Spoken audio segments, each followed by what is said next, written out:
America is home to 33 million small businesses, the beating heart of communities across the country. And proof that the American dream is still alive. This is a show about those dreamers and doers and the communities they serve. Their real life stories. Their struggles and successes. Their grit, determination, and passion. And the people who fight to keep their American dream alive. I'm Alfredo Ortiz. I'm Elaine Parker. And it's time for another episode of Main Street Matters, America's small business megaphone. Hi, and welcome to another episode of Main Street Matters, America's small business megaphone. I'm Elaine Parker, the president of the Job Creators Network Foundation.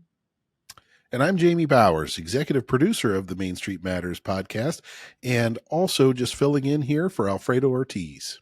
You can subscribe to the show at Salem Podcast Network or wherever you get your podcast from. Jamie, today we are joined by Greg Kovsky. Greg is the president and CEO of the International Business Associates. The IBA was established in 1975 by a group of business brokerage professionals who believed they could provide better customer service, market knowledge, transactional experience, and professional representation while maintaining confidentiality that was currently available to the Pacific Northwest. So that should be an interesting conversation. I thought we could just talk generally about Bidenomics for a couple minutes before he gets on. Obviously, he focuses on small business as well.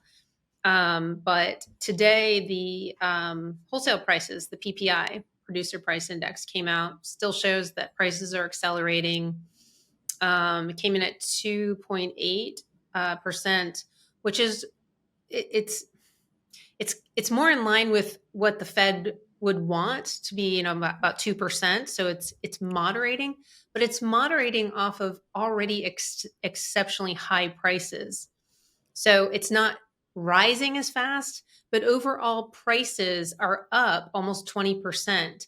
And that's what's hurting our small businesses. So just because it's starting to slow down, it's kind of like the government saying we're going to decrease how much we're spending, but we're still going to increase the amount we're spending. Right.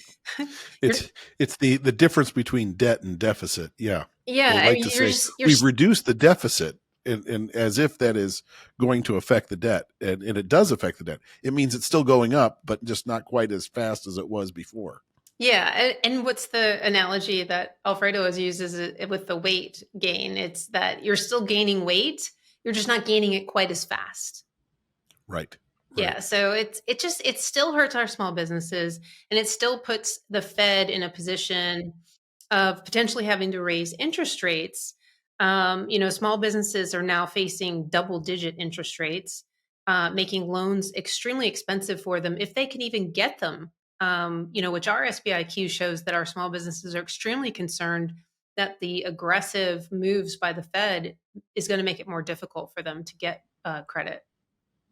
Well, if anybody has gone out and tried to look at a mortgage or looked at maybe a new home, you realize how quickly those percentage points on the interest rate translate into a much higher payment on a monthly basis, and you just can't buy as much. And so small businesses are having that same effect when they're trying to think about either expanding, buying new equipment, maybe even opening up a second location. It's just become far more expensive, regardless of whether prices have gone up. It's just become more expensive to borrow money. And so, yeah, I think this is a real problem.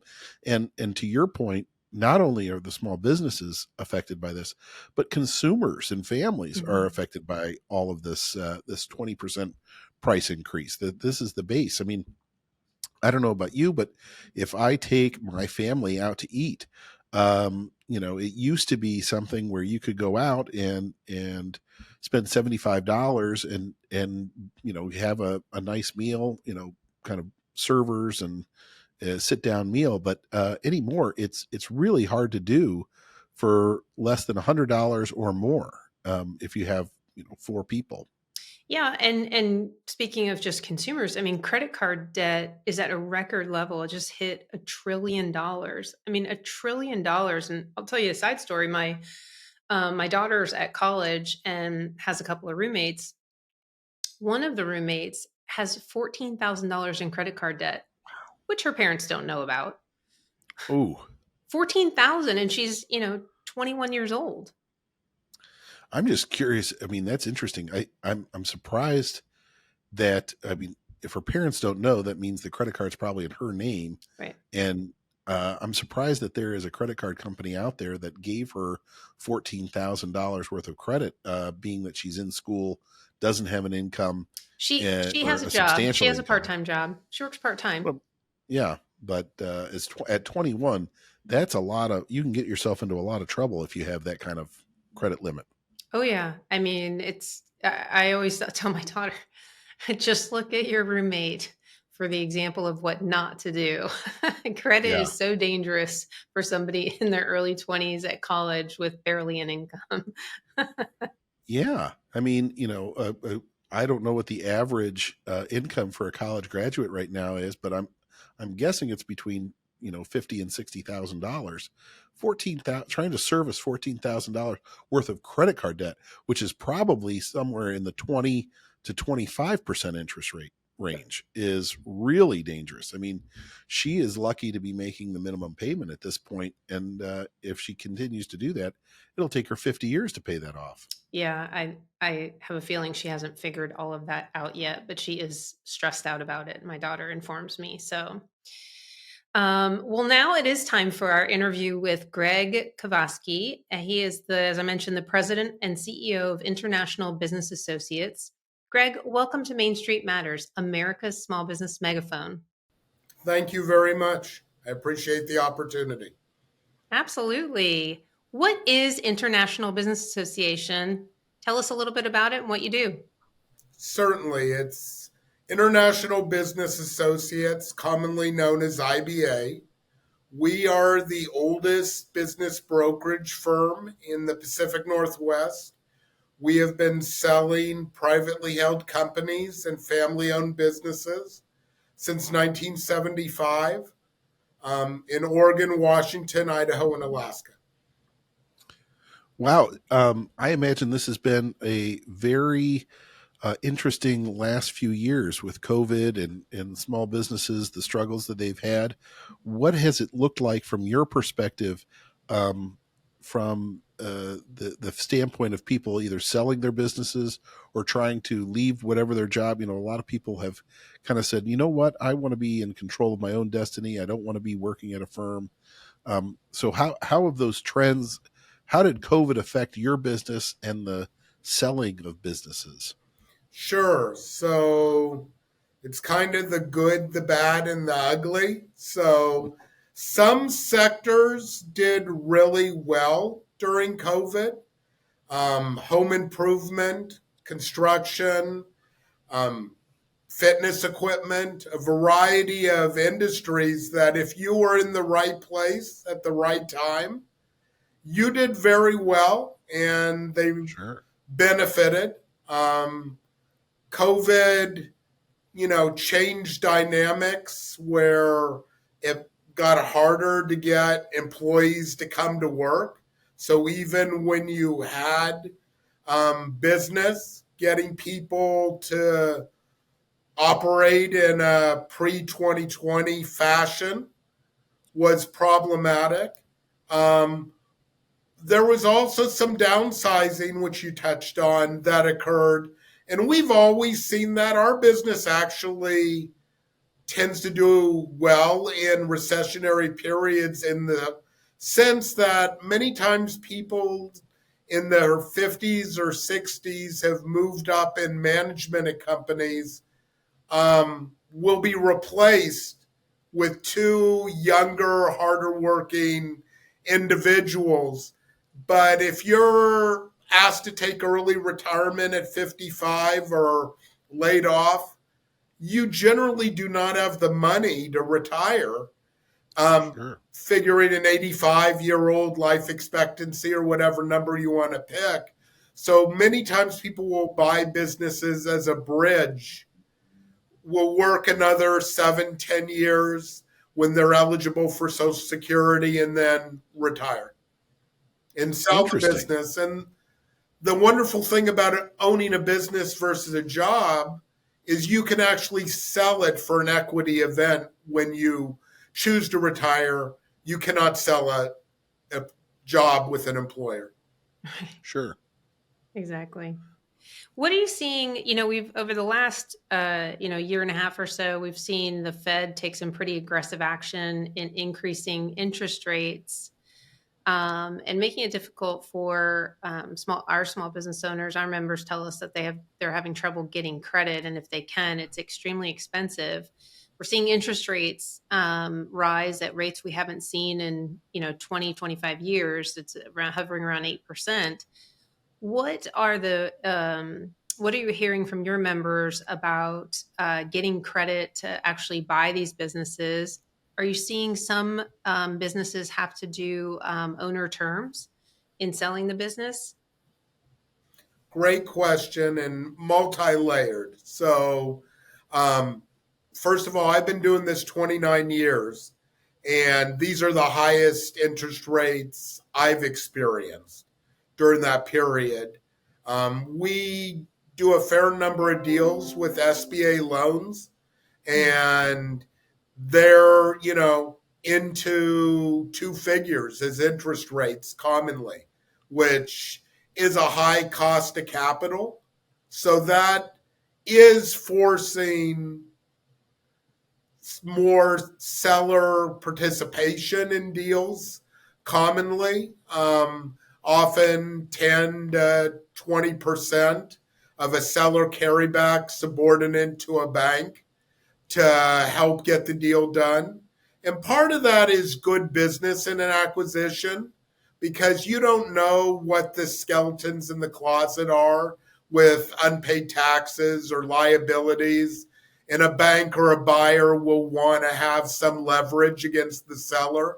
So it's not a bad thing, but it is becoming more necessary because it comes down to key percentages of capital injection that the bank is looking for, and then debt service coverage ratios. And banks now are wanting to see 1.5 or approximately that number of debt service coverage. So thinking of it, if you're paying $100,000 a year in debt service, the bank's going to want to see $150,000 to pay that loan after paying a fair salary for the executive position of ownership. So Sure. Now the other side of the coin is the demographic I work with, that both of you interact with, is risk acceptant.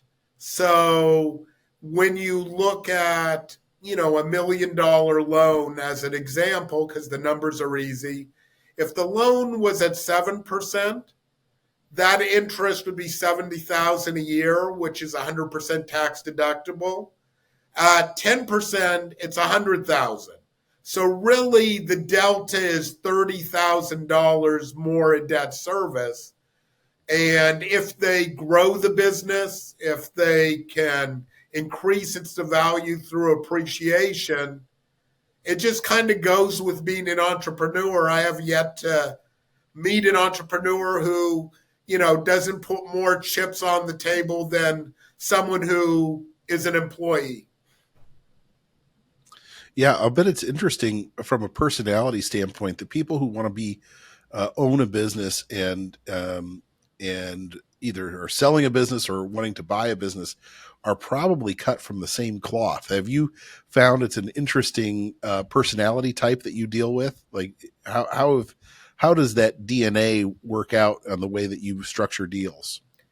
It is the most wonderful demographic of people to work with. I mean, I have made so many friends during my career. I've sold over 300 businesses personally. IBA sold over 4,300 in its history.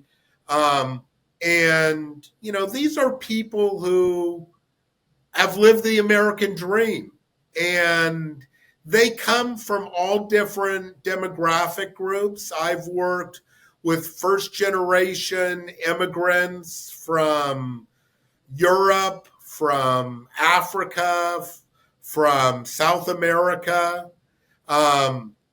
from Asia. And, they come here because no other country gives you the freedom and opportunity to grow. My wife's from Germany originally, and I'm very familiar with that environment. And honestly, it's very difficult for small businesses to get up and be successful. The first rung on the ladder is, almost leaping height to be able to begin to climb, where ours goes to the ground, and anyone in their kitchen or garage can start a business. And if you have vision, ability, execution, you can do anything in America. Sure. I wonder, you've been doing this for 29 years. Have you seen, one of the things we talk to about our small business owners is that they've said that regulations, whether it's from a local standpoint, state government standpoint, or federal government, has made it harder and harder to kind of get off the ground. And clearly people are able to do it. And your company is one of those people out there helping people navigate that minefield. But have you seen those barriers to entry kind of grow over time as you've been doing this? Most certainly. I mean, the obstacles to entrepreneurship are significant. It's raising the minimum wage, where it may work fine for the U.S. Postal Service, who has deep pockets, or is losing money every year anyway.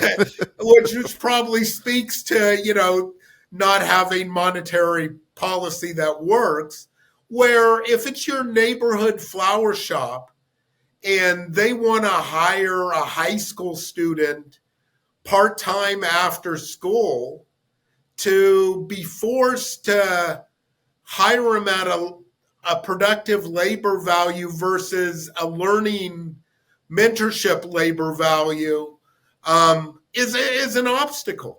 No, you're right. That's a huge obstacle. And there are so many benefits to that first job, and to put the level at where you're trying to pay them enough that they would be able to, pay an apartment and raise a family doesn't make sense. Yeah. I mean, to me, the minimum wage was always an entry point into the economy. It's where you learn a new trade, where you gain valuable experience. It may be a part-time job to save for a vacation or something like that. It was never supposed to be a living wage. To me, wages should be based on experience and ability. And, we work a lot with the service trades, plumbing, electricians, HVAC. And I can tell you, if someone wants to work in those trades, you can enter that profession and earn a very good income at a very young age. And we need more people doing the trades for sure.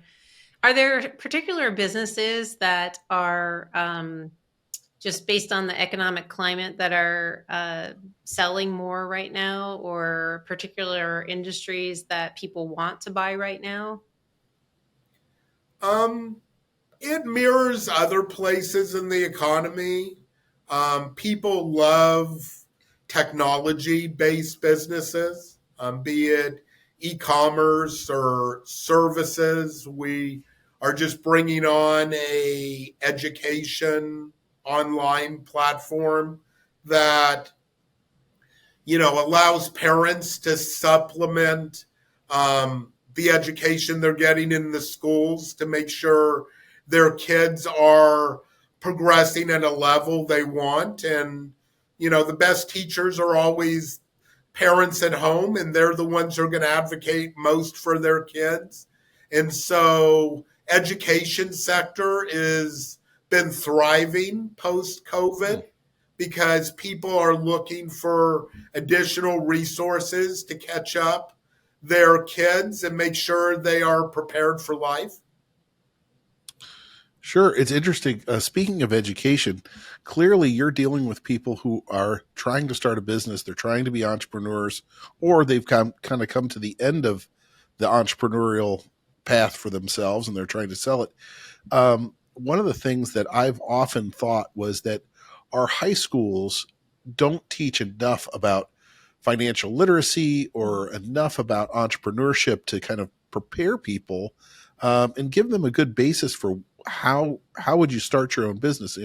There's junior achievement out there which does great work, but if you could wave your magic wand and create a class that students in high school had to take, what would be in that class?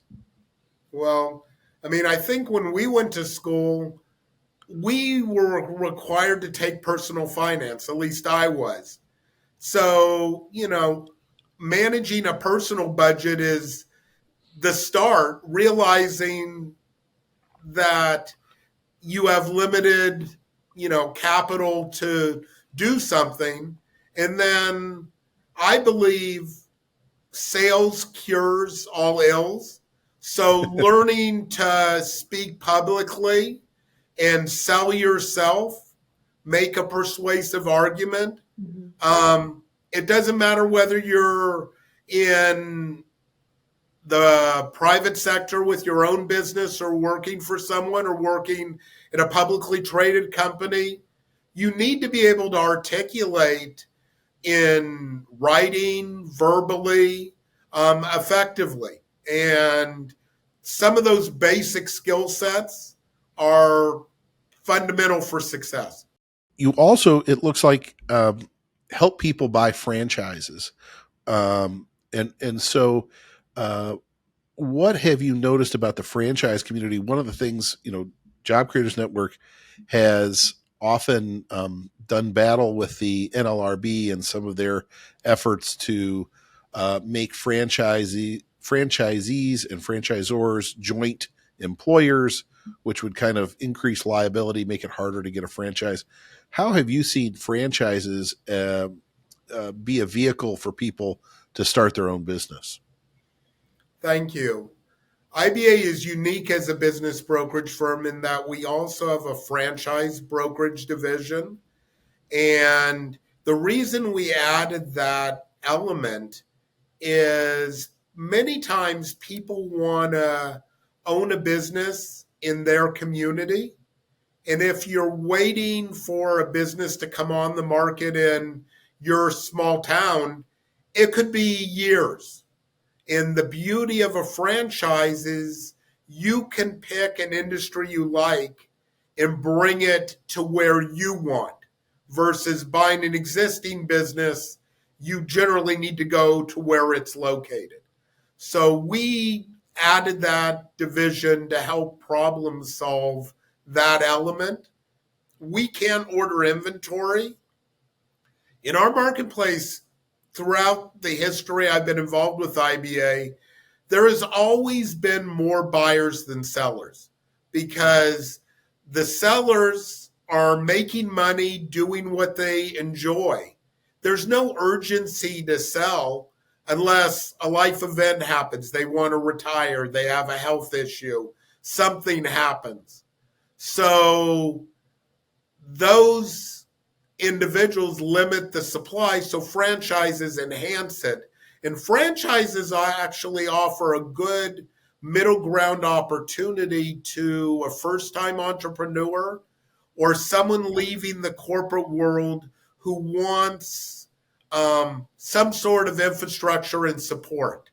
They come with a help desk. When you buy a privately held company or family business, frequently the owner's gone after a couple months and you don't have that ongoing success and support. Now, does IBA represent buyers or sellers, or do you act as a transaction agent? How does IBA make money? Almost exclusively, we represent sellers and transactions. Okay. And our business model is very simple, similar to a realtor. we do not ask for a penny of compensation until we perform and complete the sale. And that doesn't matter if it's a 6, 7, or 8 figure transaction. I strongly believe that the best salespeople in the world don't need retainers. So all of my team is 100% paid on performance, and my 16 brokers in the field do well at their profession. I noticed that you have a lot of non-English speakers, or the ability to help people who are either immigrants or non-English speakers. How do you see the immigrant community embracing entrepreneurship and franchises in particular, and how are they using that as a way to really accomplish the American dream? Oh, the immigrant community is a robust part of the buyer side of the equation. Using Seattle as an example, when someone immigrates to the United States and if they settle in Seattle, it's much harder for them to get a job at Boeing or Microsoft than to open or buy a small business. And frequently, these people come with very good business experience. They have their own capital accumulated through their life. I'll just give you 2 examples from our history that move me. I've met with buyers in the past. One were Coptic Christians from Egypt who left the country because they were persecuted and came to the United States. They were 2 doctors, but they couldn't pass the U.S. medical exams. And so they ended up buying a business through IBA. And then one with recent relevancy, I had a construction company owner out of Ukraine who was in my conference room meeting with me, who said, the future isn't bright for me building apartment buildings in Ukraine. I want to come to America and do what I do, and I want to build. So, you see world events translate into, immigrants into the country who see the opportunities here. What clearly you're the International Business Associates. What are you working with internationally, and how do things look different outside the United States when it comes to buying a small business? So the International is the founder's name. Greg Kovsky founded the firm many years ago. We do not have much of an international reach, but cycle back to your previous question, we do have an emphasis on being able to speak in native languages because issues like tax and finance can be hard to translate into another language. So I do have native speakers in Spanish, Russian, Chinese, several Indian dialects on my team who do have the ability with working with those populations to answer questions in a format that the buyer may be more receptive to, or it can be sellers, first generation immigrants who opened a restaurant specializing in their ethnic cuisine. Again, they may not have gone to college, probably don't have an MBA, and they're dealing with issues where they need to rely on professional advisors. Well, Greg, how can people find out more about IBA if they're looking to sell a business and if they're looking to buy a business? Thank you. So the easiest place to go is our website, which is ibainc.com. So ibainc.com. And I will highlight 2 elements of that website that people may find interesting. The first one is we have a very robust blog that was developed as a library resource for the entrepreneurial community. We've had over 100 guest authors, and people can go there, whether they use us or not, and learn about buying and selling businesses and all elements related.